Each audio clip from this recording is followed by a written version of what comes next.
الحمد للہ رب العالمین والصلاة والسلام علی رسولہ الکریم وعلی آلہ وصحبہ اجمعین ومن تبعہم بإحسان الی یوم الدین اما بعد۔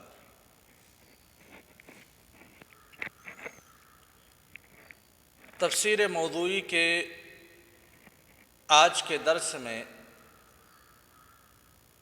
موارد مالیہ مشروعہ کے زیر عنوان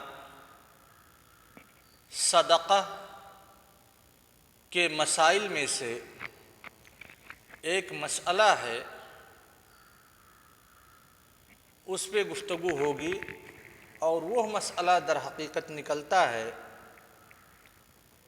کہ کیا متصدق علیہ، جس کے اوپر صدقہ کیا جا رہا ہے، جو صدقہ کو لے رہا ہے، اس کے بھی کچھ شروط ہیں، جیسے متصدق کے شروط ہیں یا شروط نہیں۔ متصدق کے اندر جو شروط پائے جانے چاہیے: عقل، بلوغ، رشد، صحیح التصرف، مالک للمال او نائب عنہ، یہ شروط ہیں متصدق کے۔ یہ شروط تو متصدق علیہ کے اندر بالاتفاق پایا جانا ضروری نہیں ہے، لیکن متصدق جو صدقہ کر رہا ہے، ظاہر سی بات ہے صدقہ ایک فعل طاعہ ہے، ایک خیر کا کام ہے، اور کوئی بھی خیر کا کام اللہ تبارک و تعالیٰ کے یہاں اسی وقت قبول ہوتا ہے جب شرط شرعی اس خیر کے کام پر مقدم ہو۔ شرط شرعی یعنی اسلام، نہیں تو کفر کی حالت میں خیر کے کام انجام دینے سے براءت الذمہ ثابت نہیں ہوتی۔ سمجھ گئے نا شباب؟ تو گویا کہ اسلام یہ شرط شرعی ہے ہر خیر کے کام کے کرنے کے لیے اور براءت الذمہ کے لیے۔ تو صدقہ بھی ایک خیر کا کام ہے، یعنی مسلم کی طرف سے صدقہ یہ درست ہے، یہ شرط تو ہے، لیکن کیا صدقہ لینے والے کے اندر بھی اسلام کی شرط لگائی جائے گی یا شرط نہیں لگائی جائے گی؟ جو متصدق علیہ ہے، کیا ہم صدقہ صرف مسلمان کو دے سکتے ہیں یا کفار کو بھی صدقہ کا مال دے سکتے ہیں؟ سمجھ گئے شباب؟ یہ مسئلہ ہے۔ رہی بات زکوٰۃ کی، تو زکوٰۃ کے اموال کو کفار کے اوپر خرچ نہیں کیا جا سکتا بے اجماع الفقہاء، لیکن یہ صدقہ تطوع کی بات ہو رہی ہے۔ صدقہ تطوع کفار کو دیا جا سکتا ہے یا نہیں دیا جا سکتا، یہ مسئلہ مختلف فیہ رہا علماء کرام کے مابین اور فقہاء کرام کے مابین، اور سبب اختلاف کہ کیا کفار پہ خرچ کرنے سے انسان کو ثواب ملتا ہے یا نہیں ملتا ہے۔ هل يثاب الشخص بالانفاق علی الکفار او لا؟ یہی سبب اختلاف ہے۔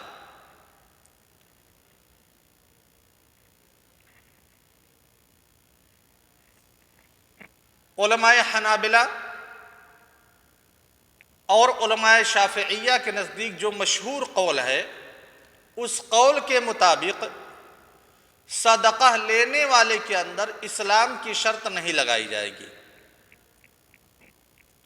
یعنی صدقہ جس طرح سے ایک غنی کے لیے حلال ہے، ایک فقیر کے لیے حلال ہے، ایک مسلم کے لیے حلال ہے، اسی طرح سے صدقہ لینا ایک کافر کے لیے بھی حلال ہے، اور متصدق جب کافر پر صدقہ کرے گا تو صدقہ کا ثواب اس متصدق کو ملے گا۔ اور جب ان لوگوں نے، حنابلہ نے اور شافعیہ نے، کافر کے لیے صدقہ لینا درست قرار دیا تو کوئی تفریق نہیں کی ہے، وہ کافر چاہے ذمی ہو، چاہے مستامن ہو، چاہے کافر حربی ہو، کوئی تفریق نہیں ہے، کسی بھی کافر کو صدقہ کا مال دیا جا سکتا ہے۔ ان لوگوں کی دلیل اللہ تبارک و تعالیٰ کے قول وَيُطْعِمُونَ الطَّعَامَ عَلَى حُبِّهِ مِسْكِينًا وَيَتِيمًا وَأَسِيرًا۔ وَيُطْعِمُونَ الطَّعَامَ عَلَى حُبِّهِ، اللہ تبارک و تعالیٰ کی محبت کے خاطر وہ لوگ مسکین کو، یتیم کو اور قیدیوں کو کھانا کھلاتے ہیں۔ یہ صفت مدح ہے۔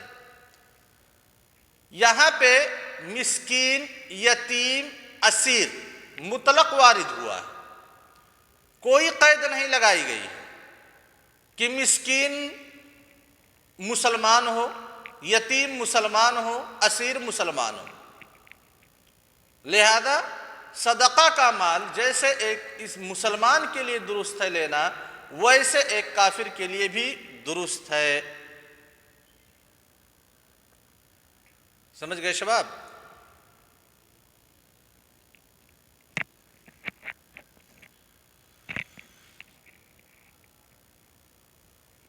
وَأَمَّا الْمَالِكِيَّةُ، سادہ مالکیہ اور علماء احناف یہ اپنے اصل پہ باقی ہیں کہ ایک کافر کے لیے اگر وہ کافر حربی ہے خصوصاً، تو پھر اس کے لیے صدقہ دینا درست نہیں ہے۔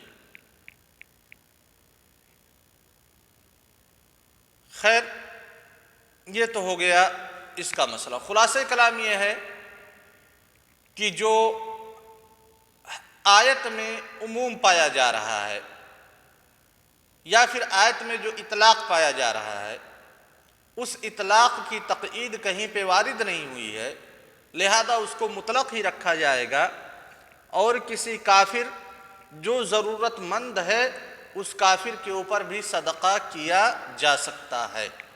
واللہ تعالی عالم بالصواب۔ صدقہ کا تیسرا رکن ہے متصدق علیہ کے بعد متصدق بھی، یعنی مال۔ کس مال سے ہم صدقہ کر سکتے ہیں، کس مال سے صدقہ نہیں کر سکتے؟ جو مال حلال ہے، جو مال طیب ہے، شریعت اسلامیہ نے صدقہ کرنے کے لیے ابھارا ہے، لیکن مال طیب سے، مال حلال سے لوگوں کو ابھارا ہے کہ حلال کمائیں، حلال رزق کو تلاش کریں، اور پھر اسی حلال رزق میں سے جو محتاجین ہیں ان کے اوپر صدقہ کریں۔ اللہ کے رسول صلی اللہ علیہ وسلم کی حدیث ہے، حضرت ابو ہریرہ رضی اللہ تعالی عنہ راوی ہیں، ما تصدق احد بصدقة من طیب ولا يقبل اللہ الا الطیب الا اخذها الرحمن بيمینه وان كانت تمرة فتربو في كف الرحمن۔ طیب سے مراد یہاں پہ حلال ہے، جیسا کہ امام نووی رحمہ اللہ کا قول ہے۔ دوسری ایک حدیث میں اللہ کے رسول صلی اللہ علیہ وسلم ارشاد فرماتے ہیں، یا ایھا الناس ان اللہ طیب لا يقبل الا طیبا وان اللہ امر المؤمنین بما امر به المرسلین فقال یا ایھا الرسل کلوا من الطیبات وَعَمَلُوا صَالِحًا إِنِّي بِمَا تَعْمَلُونَ عَلِيمٌ وقال یا ایھا الذین آمنوا کلوا من طیبات ما رزقناکم۔ سن رہے نا شباب؟ یہ سارے ادلہ ہیں اور یہ ساری نصوص ہیں جو ایک مسلم کو ابھارتی ہیں کہ حلال کمائی کمائے، حلال رزق کو تلاش کرے، حرام کاری سے دور رہے۔ اللہ کے رسول صلی اللہ علیہ وسلم کی ایک بہت ہی مشہور حدیث ہے کہ آپ صلی اللہ علیہ وسلم نے ایک مسافر کا ذکر کیا کہ وہ حالت سفر میں ہے، سفر کے آثار اس کے اوپر ظاہر ہو رہے ہیں، اس کے کپڑے بوسیدہ ہو چکے ہیں، گندے ہیں، اس کے سر گرد و غبار سے اٹے ہوئے ہیں، سفر کی حالت میں ہے۔ سفر کی حالت وہ حالت ہے جہاں پہ دعا قبول ہوتی ہے۔ وہ آدمی اپنے دونوں ہاتھوں کو آسمان کی طرف اٹھاتا ہے، اس کے بعد دعا کرتا ہے، یا رب کہہ کر کے اللہ تبارک و تعالیٰ اس کی دعا کو دھتکار دیتے ہیں، اس کی دعا کو قبول نہیں کرتے۔ وجہ کیا ہے؟ نبی کریم صلی اللہ علیہ وسلم بتلاتے ہیں وَمَطْعَمُهُ حرام وَمَشْرَبُهُ حرام وَمَلْبَسُهُ حرام وَغُذِّيَ بِالْحَرام فَأَنَّ يُسْتَجَابُ لِذَلِكَ۔ اس کا کھانا، اس کا پینا، اس کا کپڑا، یہاں تک کہ اس کے رگوں میں جو خون دوڑ رہا ہے، ساری کی ساری چیزیں حرام کی ہیں، تو ایسے شخص کی دعا کیسے قبول ہوگی؟ حرام کاری سے شریعت اسلامیہ نے روکا ہے، حلال پہ ابھارا ہے۔ سمجھ گئے شباب؟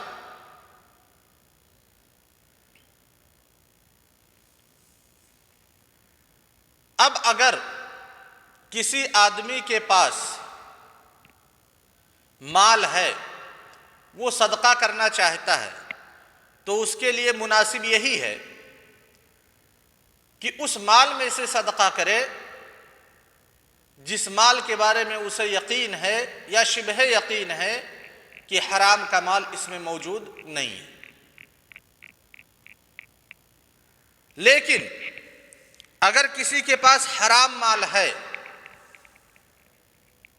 مال کمایا اور وہ حرام کا مال ہے، اور جانتا ہے وہ شخص کمانے والا کہ کس سے داڑھی مار کر کے، کس کو ٹوپی پہنا کر کے، کس کو چونا لگا کر کے یہ مال لے کر کے آیا ہے، مال اکٹھا کیا ہے، یعنی جس سے حرام کمایا ہے اس کے بارے میں جانتا ہے، غش کے ذریعہ سے، دھوکہ کے ذریعہ سے، فراڈ کے ذریعہ سے، غصب کے ذریعہ سے، قتل کے ذریعہ سے، نہب کے ذریعہ سے، کسی بھی واسطے سے مال کو کمایا ہے اور مال بعینہ موجود ہے، جانتا بھی ہے کہ کس کا مال ہے، تو ایسی صورت میں مکلف کے اوپر، ایک مسلم کے اوپر واجب ہے کہ اس حرام مال کو جو صاحب مال ہے اس کے پاس لوٹا دے۔ بہت ہی پوائنٹ کی بات ہے شباب۔ حرام مال کسی نے کمایا اور پتہ ہے کہ اس مال کا مالک فلاں شخص ہے، زید ہے مثال کے طور پہ، اور شیخ سعود صاحب نے زید کو ٹوپی پہنا کر کے 10-20 ہزار روپیہ اس کا کما لیا ہے، ٹھگ لیا ہے۔ شیخ سعود کو پتہ چلا کہ زید ابھی باقی ہے، موجود ہے، اور اس کا مال بھی موجود ہے 10-20 ہزار روپے، لہذا شیخ سعود کی ذمہ داری ہے کہ زید تک اس مال کو لوٹا دے۔ اور اگر حرام مال ہے، حرام مال موجود ہے، ہاں شباب، اور اس کے مالک کا پتہ نہیں کہ مالک کون ہے، کئی سارے لوگوں کو ٹوپی پہنا کر کے وہ مال اکٹھا کیا ہے، تو ایسی صورت میں اس حرام مال سے چھٹکارا حاصل کرے گا، اس کو صدقہ کر کے، مرافق عامہ میں اس کو دے کر کے، خیر اس حرام مال سے تخلص حاصل کرے گا، چھٹکارا حاصل کرے گا۔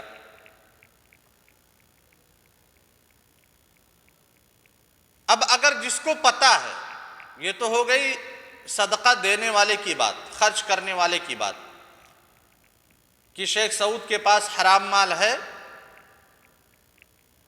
اور حرام مال کہاں سے اکٹھا کیے ہیں، مالکان کا پتہ نہیں ہے، تو ایسی صورت میں شیخ سعود اس مال سے چھٹکارا حاصل کریں گے کسی کو دے کر کے، جو مرافق عامہ ہیں، جو تمام لوگوں کی ضروریات جس سے پوری ہوتی ہے اس چیز میں استعمال کر کے، خرچ کر کے۔ اب جو لینے والا ہے صدقہ،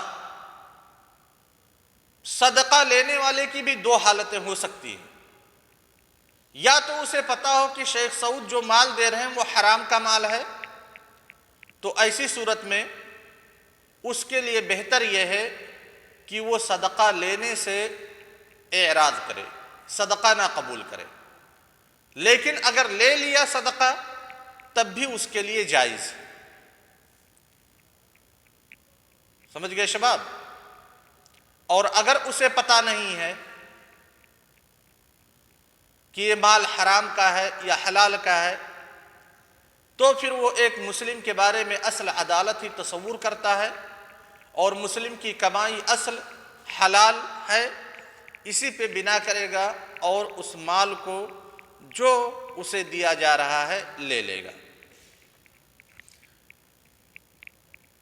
رہی بات ان اموال کی جن میں شبہہ ہے، ایک تو حلال مال واضح ہے، اس کا حرام مال واضح ہے، لیکن کچھ مال ایسے ہیں جو مشتبہ ہے کہ حلال ہے یا حرام ہے، تو ایسی صورت میں اس مشتبہ مال سے بھی اپنے آپ کو بچانا ضروری ہے اور اسے بھی صدقہ کر دیا جائے گا۔ اللہ کے رسول صلی اللہ علیہ وسلم کی مشہور حدیث ہے، ان الحلال بین و ان الحرام بین۔ اسی حدیث میں آپ صلی اللہ علیہ وسلم نے ارشاد فرمایا کہ فمن اتقى الشبہات فقد استبرأ لدینہ وعرضہ، جو مشتبہ چیزوں سے اپنے آپ کو بچا لے گیا تو گویا اس کا دین محفوظ ہو گیا اور اس کی عزت محفوظ ہو گئی۔ سمجھ گئے شباب؟ اب یہیں پہ صدقہ کی بحث ختم ہوتی ہے۔ اب کل انشاءاللہ کل کے درس میں صدقہ کے تعلق سے جو آیات وارد ہیں ان کا دراسہ کریں گے ایک ہی گھنٹی میں انشاءاللہ۔ کوئی سوال باقی رہ گیا ہے؟ صدقہ کے تعلق سے کوئی ایسی چیز جو سمجھ میں نہ آئی ہو؟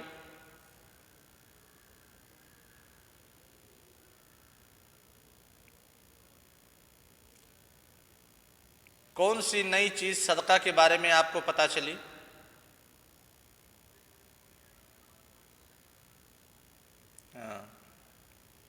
وجہ کیا ہے؟ کیونکہ صدقہ بھی ایک ہبہ ہے، ہبہ مطلب گفٹ ہے، اور گفٹ میں جیسے ہبہ میں مالدار یا پھر فقیر کی شرط نہیں لگائی جاتی، نہیں دیکھا جاتا، تو اسی طرح سے صدقہ میں بھی نہیں دیکھا جائے گا۔ البتہ جو فقہاء کرام نے بتلایا ہے کہ جو صاحب نصاب ہو اس کے لیے مستحب یہ ہے کہ وہ نہ لے، مستحب یعنی افضل، اگر لے لیتا ہے تو پھر اس کے اوپر کوئی گناہ نہیں ہے اور صدقہ کرنے والے کو صدقہ کا ثواب ملے گا۔ ٹھیک شباب؟ ٹھیک، السلام علیکم ورحمۃ اللہ وبرکاتہ۔